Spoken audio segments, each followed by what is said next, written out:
Beloved, welcome back. The day we've all been waiting for, or many of us, the unboxing of the JK boots.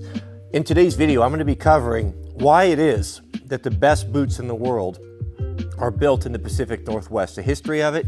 We're going to go over my entire collection from, I've got whites, nicks, JKs now, a little bit how to take care of them, and what makes them so special. Let's go unbox them. Before we get too carried away, let's set the mood with the old kerosene lantern.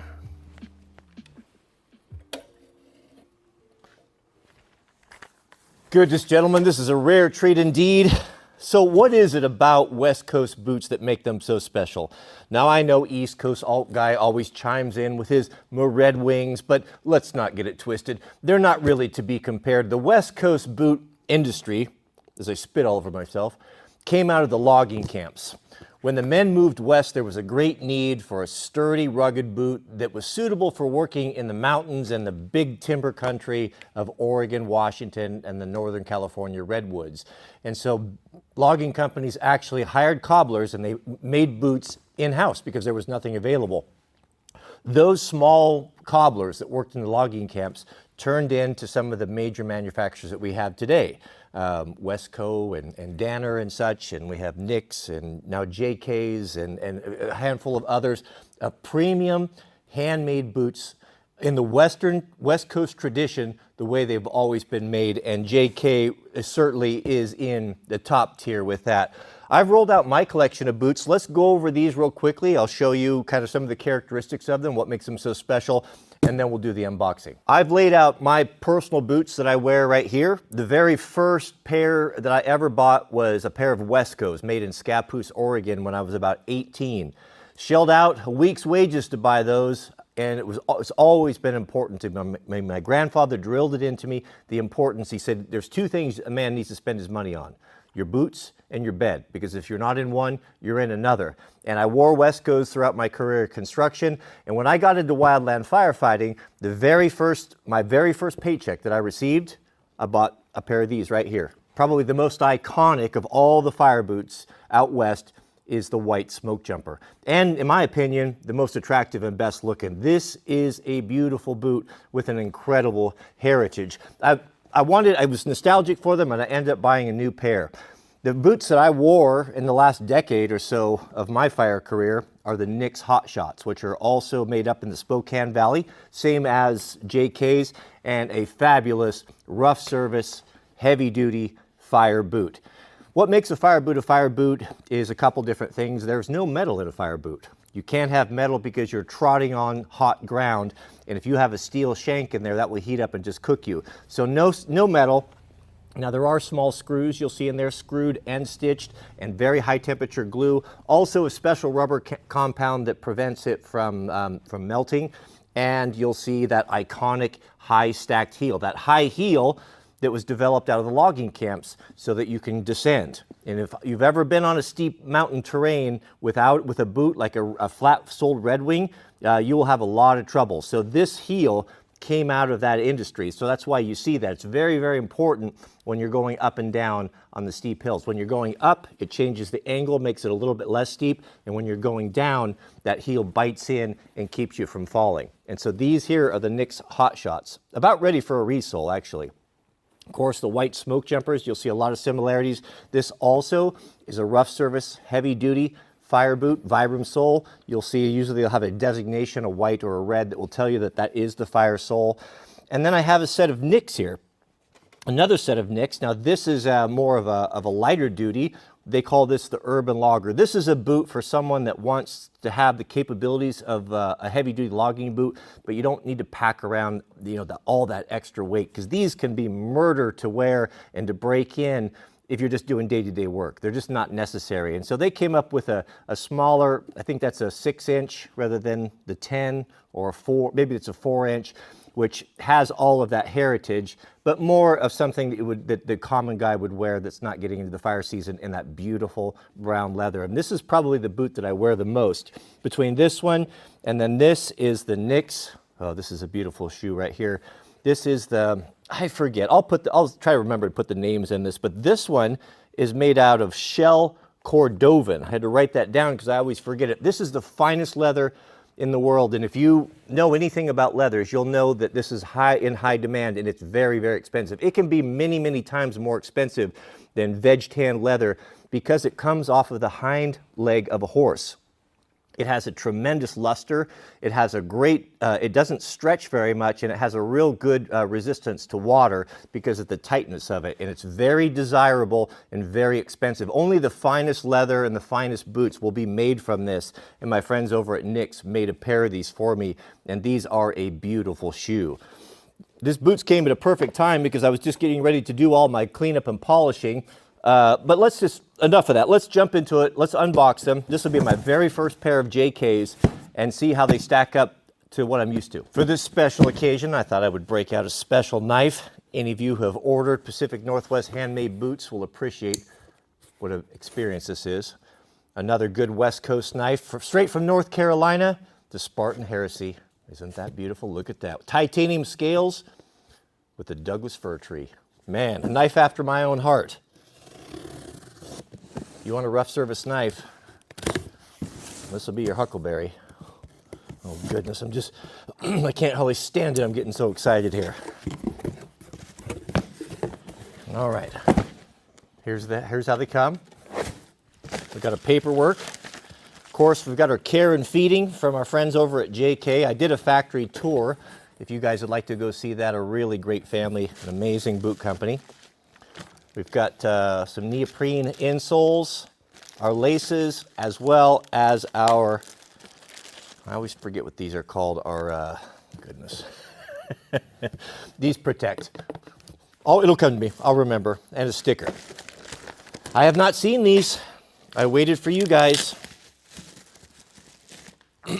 I chose, rather than a full-on fire boot or a full-on logging boot, I enjoy my midsole or my mid-length Nick so much that I decided to go with that because they're just more wearable and you don't have to spend near as much time lacing up.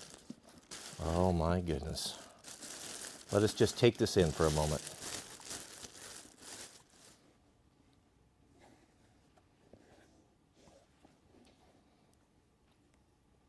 You're not going to find this boot available on JK's website. Whether or not they'll make it for you, you'll have to ask them. But what I did is I took their lighter weight boot and I incorporated some of the features that I wanted, and this was my design right here with the two-tone leather stack. Now I envisioned that in my mind, but I didn't have any idea how beautiful that was going to be until you look at it, but the thing kind of speaks for itself, doesn't it?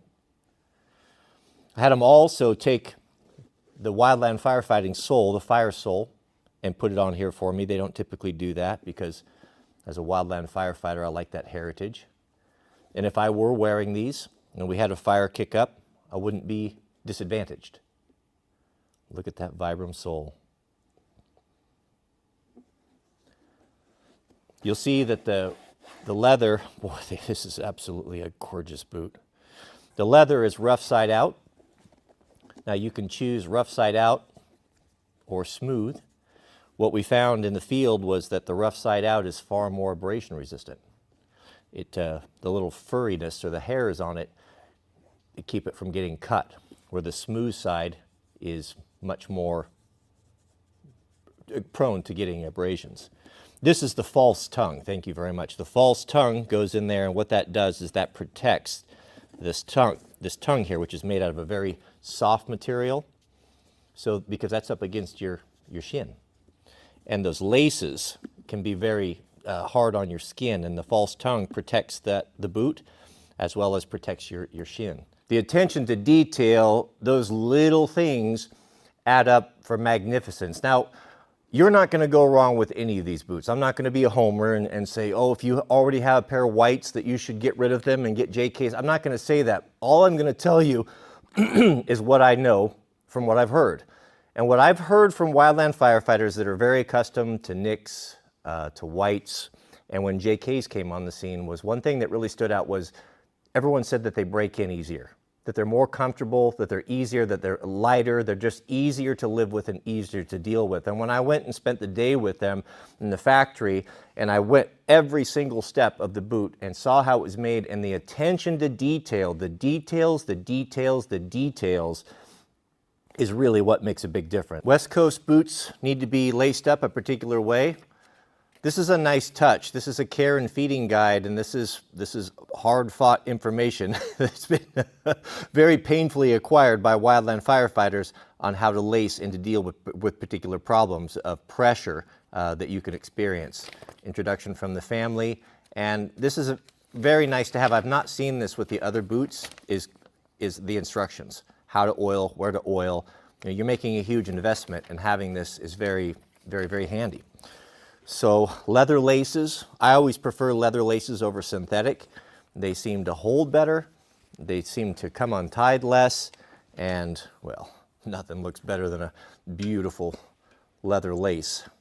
Now we'll start with our false tongue. Memory serves, I think we come up through the bottom. And you lay this in here.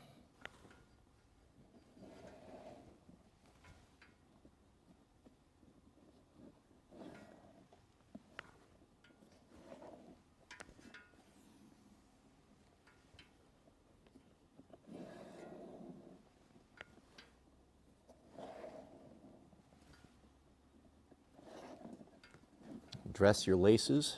Of course, you can't really adjust these until you get them on, but goodness gracious.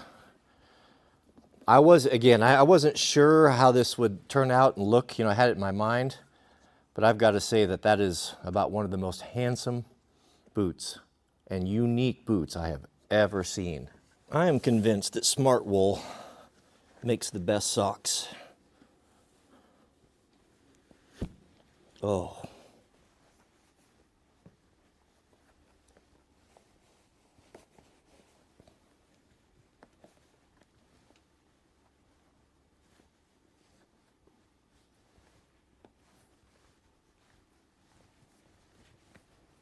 These JKs being brand new and not broke in, I can only give you my initial impressions. But three things come to mind. Lightweight. Not used to uttering lightweight from West Coast boots, but very lightweight. They feel like they're broken in. Now, I haven't spent all day in them. I don't want to keep beating that dead horse because that's important, but they feel broke in, and just the quality of craftsmanship are second to none. I've never seen anything better. I feel like I could put them on, and if I needed to go out for the day away from home and spend all day walking around in them in the city or something, or working, that wouldn't be a problem. It's unbelievable how they feel like I put my boots on. You know, when you get a new pair of gloves and you'll slide them on, and you know, you can't bend your fingers, and then after they get wet and you sweat in them and work with them for a while, they take on that natural feel. They feel a lot more comfortable. You don't think about them. They're not working against you. It's that experience. It has that feel that I've never experienced from a handmade boot before. I'll do a follow-up on this. I thought we were going to get into more care and feeding on this. I get to talking and things go on, and this video is probably getting too long anyway. We'll do a next part. We'll talk about care and feeding and how to take care of boots and some things to consider. But as for now, I couldn't be happier. Shout out to JK for building these beautiful boots. Very exciting. It certainly didn't disappoint. I'll put a link down to the website. I would jump in if you want to have a custom pair of boots built pretty quickly, because once this video goes out, you know, they're going to get busy and it could be many, many months. But if you ever considered it, I'd pull the trigger, give it a go. May God bless you and your families. Please keep us in your prayers, and we'll see you all on the next video.